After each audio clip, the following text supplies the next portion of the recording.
लगे कुटिया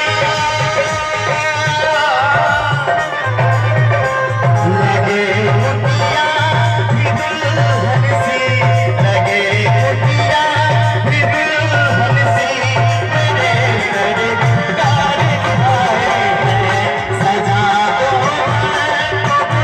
सरसा मेरे सरकार आए हैं।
अब हमारी स्थिति ऐसा था कि हम खड़ा होते योग्य नहीं थे।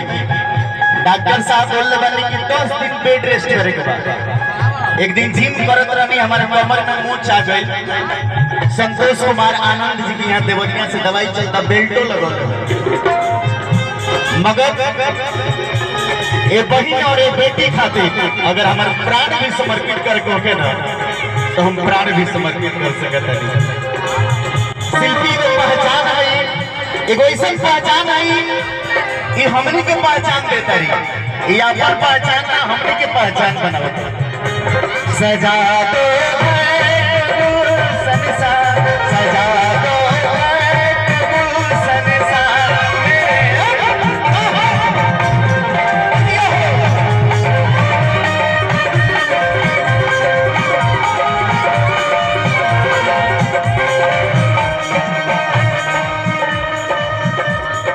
छोटे छोटे बाजो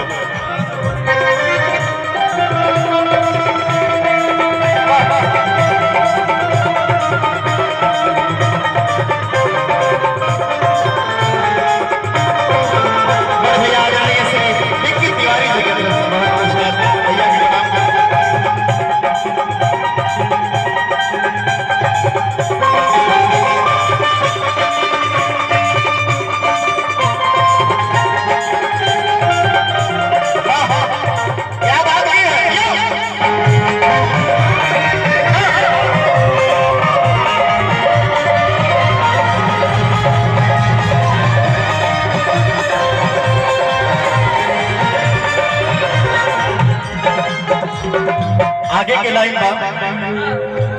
ध्यान ध्यान